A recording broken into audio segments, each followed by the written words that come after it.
जब तक हमारे लोग या बामसेफ का कार्यक्रम जब तक इंडोर होता था, अंदर कमरे में होता था, तब दुश्मनों को कोई दिक्कत नहीं। हरियाणा में अभी वामन मेश्राम जी और राजकुमार सैनी वहाँ पे वामन मेश्राम जैसे सभा में अपनी बात रखने के लिए डायस पे आते हैं तो वामन मेश्राम के विरोध में नारेबाजी की जाती है और मुर्दाबाद के नारे भी लगाए जाते हैं। इसके पहले वामन मेश्राम का हरियाणा में डीएनए कॉन्फ्रेंस को लेकर विरोध हो चुका है। वामन मेश्राम जी के द्वारा जो ब्राह्मण लोग हैं उनका कहना है कि वामन मेश्राम जो है आपसी जो भाईचारा है देश में वो खराब करने का काम कर रहे हैं। उन्होंने SC ST OBC के अंदर मान सम्मान स्वाभिमान पैदा करने का कार्य किया। अभी तक हमारे लोगों को यही नहीं पता था कि स्वाभिमान होता क्या है, मान सम्मान होता क्या है।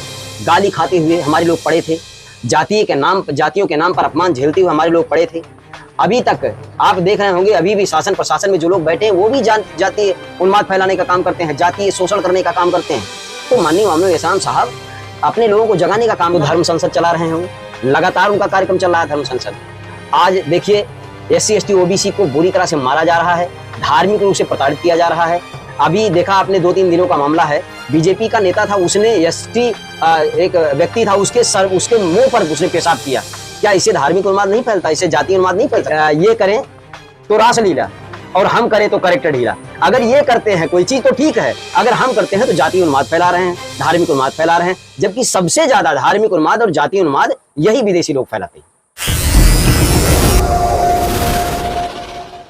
नमस्कार, जय भीम, सत श्री अकाल, जोहार। इस वक्त हमारे साथ हैं महेश बौद्ध, भारत मुक्ति मोर्चा के प्रदेश अध्यक्ष हैं।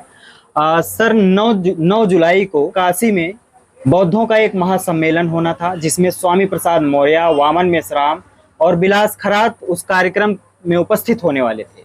लेकिन सूचना ये मिलती है कि रात में 1 बजे प्रशासन के द्वारा कार्यक्रम को निरस्त कर दिया जाता है। इसको आप किस तरीके से देखते हैं और क्या है पूरा मामला?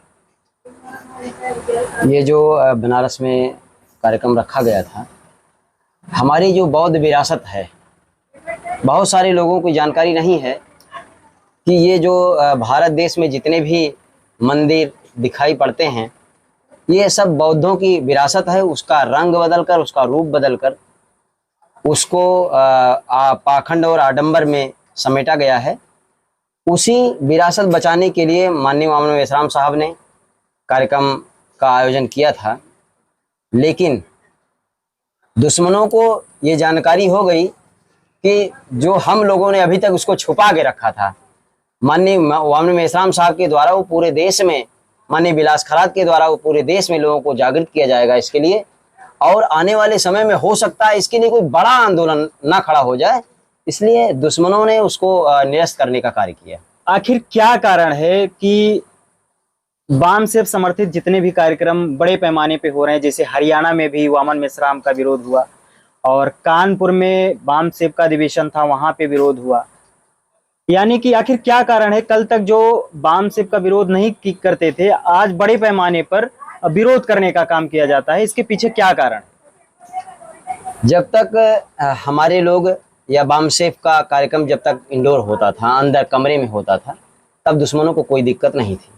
क्योंकि तब क्या होता था, जैसे लोग पढ़ लिख कर चुप हो जाएं, साइलेंट मोड में रहे, कोई दिक्कत नहीं। क्रिया की जब प्रतिक्रिया होती है तो लोगों को दिक्कत होती है। तो जब माननीय वामन मेश्राम साहब ने यह घोषणा किया कि हम 6 महीने कैडर चलाएंगे और 6 महीने में आंदोलन करेंगे, सड़क पर आंदोलन होगा। जब हमारा आंदोलन सड़कों पर उतरना शुरू हो गया तब दुश्मनों को दिक्कत होने लगी, क्योंकि सड़कों पर जब आंदोलन होता है तो समाज में जागृति बड़े पैमाने पर होती है, ज्यादा लोगों के अंदर जागृति जाती है। इसलिए दुश्मनों को लगा कि इसको रोका जाना बहुत जरूरी है। अगर नहीं रोका गया तो धीरे धीरे पूरे देश में अगर इसकी आग फैलती चली गई तो हमारा जो अभी तक पाखंड और आडंबर वो था वो समाप्त होता चला जाएगा, लोग हमारी असलियत को जान लेंगे।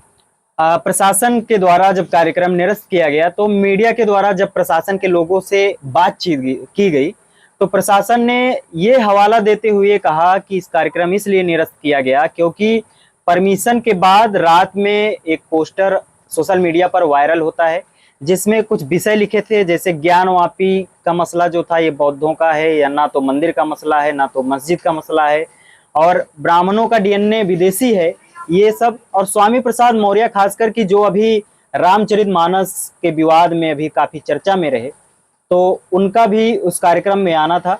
तो क्या लगता है स्वामी प्रसाद मौर्य के इस कार्यक्रम में आने और जो सब्जेक्ट लगाए गए थे उसको लेकर कार्यक्रम को निरस्त किया गया। इसको आप क्या क्या मसला हो सकता है?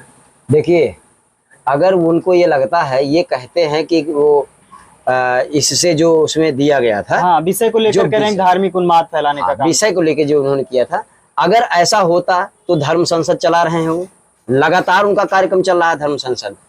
आज देखिए, SC ST OBC को बुरी तरह से मारा जा रहा है, धार्मिक रूप से प्रताड़ित किया जा रहा है। अभी देखा आपने, 2-3 दिनों का मामला है, बीजेपी का नेता था, उसने ST एक व्यक्ति था, उसके मुंह पर उसने पेशाब किया। क्या इससे धार्मिक उन्माद नहीं फैलता? इससे जातीय उन्माद नहीं फैल सकता? लेकिन नहीं। एक अभी हम लोगों ने एक गीत सुना था, अभी आया था, सलमान खान की कोई फिल्म थी, उसमें था कि ये करें तो रासलीला और हम करें तो करेक्टर ढीला। अगर ये करते हैं कोई चीज तो ठीक है, अगर हम करते हैं तो जातीय उन्माद फैला रहे हैं, धार्मिक उन्माद फैला रहे हैं, जबकि सबसे ज्यादा धार्मिक उन्माद और जातीय उन्माद यही विदेशी लोग फैलाते हैं। आप भारत मुक्ति मोर्चा के उत्तर प्रदेश के प्रदेश अध्यक्ष हैं और भारत मुक्ति मोर्चा के राष्ट्रीय अध्यक्ष वामन मेश्राम जी के द्वारा खास करके सवर्ण लोग जो हैं, खास करके जो ब्राह्मण लोग हैं इनमें, उनका कहना है कि वामन मेश्राम जो हैं आपसी जो भाईचारा है देश में वो खराब करने का काम कर रहे हैं। सिर्फ जाति विशेष के लोगों को टारगेट करके अपने समाज के लोगों को गुमराह करने का काम कर रहे हैं।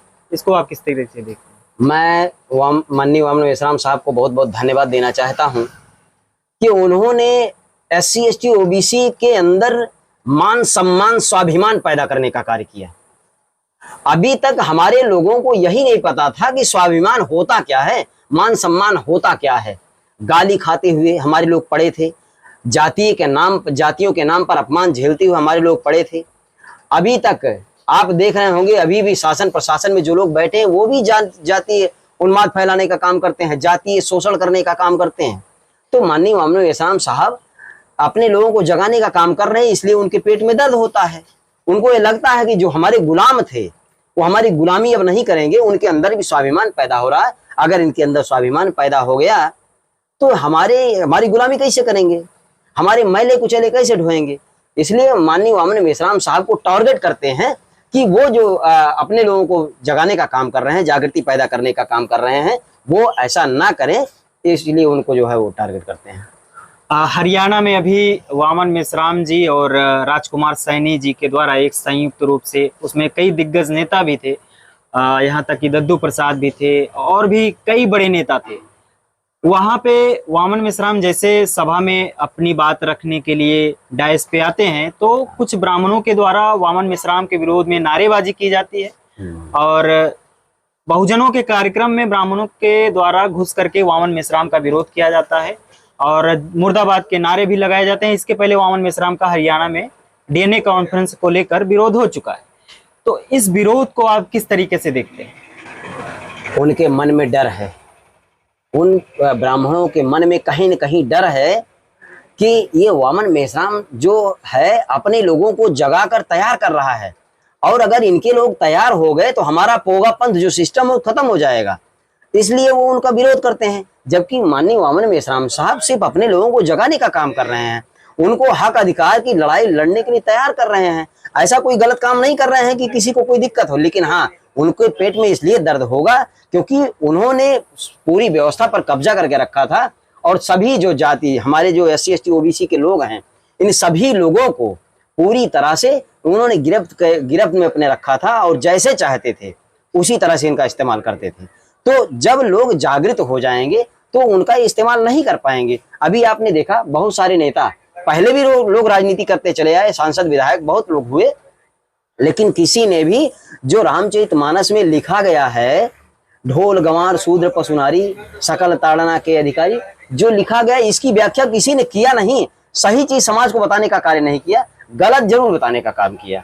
तो जब लोग जागृत हुए, ये भामसेफ की ही कोशिश है, माननीय वामन मेश्राम साहब की ताकत है कि लोगों के अंदर जागृति पैदा हुई और राज्य मंत्री वो चढ़ के बोल रहा है कि इस धर्म में जो भी लिखा हुआ वो गलत है, SC ST OBC के विरोध में है और इसे जला देना चाहिए। वो माननीय वामन मेश्राम साहब की जागृति का वो परिणाम है, इसलिए इनको डर लग रहा है, इसलिए ये उनका विरोध करते हैं। क्या लगता है, अभी काशी का कार्यक्रम जो था बौद्धों का, वो तो निरस्त करने का काम किया गया, इसके बाद मथुरा में कार्यक्रम है। मथुरा में भी काशी और मथुरा ये किसकी, बौद्धों की या ब्राह्मणों की? ये प्रोफेसर बिलास खरात के द्वारा 2 खंडों में किताब भी पब्लिश होना है मथुरा में। तो क्या लगता है जिस तरीके से बनारस में विरोध किया गया और आगे अभी मथुरा में कार्यक्रम है और जो किताब पब्लिश होने वाली है, इस सारे परिप्रेक्ष्य को देखते हुए आप क्या कहना चाहेंगे? क्या मथुरा में फिर से विरोध हो सकता है? देखिए, जिसके हाथ में पूरी ताकत है, पूरी सत्ता पे जिसका कब्जा है, अनियंत्रित नियंत्रण है जिसका, वो कुछ भी कर सकता है। लेकिन हमारा जो जागृति का कार्यक्रम ये रुकने वाला नहीं है, चाहे जितना विरोध कर लें। विरोध से भी क्रिया प्रतिक्रिया होती है। जब वो विरोध करते हैं तो हमारे लोगों में भी ये जानकारी होती है, ये जिज्ञासा बढ़ती है कि विरोध किया क्यों जा रहा है, इससे भी जागृति फैलती है। तो मैं तो कहता हूं अगर विरोध करते हैं तब भी मेरे लिए फायदा है, और अगर हमारा कार्यक्रम का विरोध नहीं करते, होने देते हैं, तब भी मेरा फायदा है, क्योंकि हमारे लोगों को जगाना हमारा मकसद है। वो चाहे क्रिया से जागे चाहे प्रतिक्रिया से जागे, हमारे लोगों को जगना चाहिए। और काशी मथुरा हो या पूरा भारत देश हो, ये पूरा भारत देश बौद्धमय था। यहाँ बौद्ध की विरासत थी और है। आप जितने भी बड़े बड़े मंदिरों में आप जाओगे, वहां गौतम बुद्धा की मूर्तियां आपको मिलेंगी। वहां कोई सिंदूर लगा दिया गया है, कहीं चुनरी उड़ा दिया गया, कहीं कुछ तोड़ के उसको परिवर्तित किया गया है। वो सारी गौतम बुद्धा की मूर्तियां हैं जो सम्राट अशोक ने 84,000 स्तूपों का निर्माण करवाया था। वो सब वही है। अब ये कि अब उसकी परतें खुल रही हैं। हमारे समाज में पीएचडी करने वाले लोग हैं, हमारे समाज के लोग पढ़े लिखे हो गए हैं, वो खोज कर रहे हैं, डेली का डेली कुछ न कुछ नया लाके रख रहे हैं। तो वो उससे उनको दिक्कत हो रही है। वो चाहे जितनी भी हमारा विरोध कर लें, उससे हमारा कोई नुकसान होने वाला नहीं।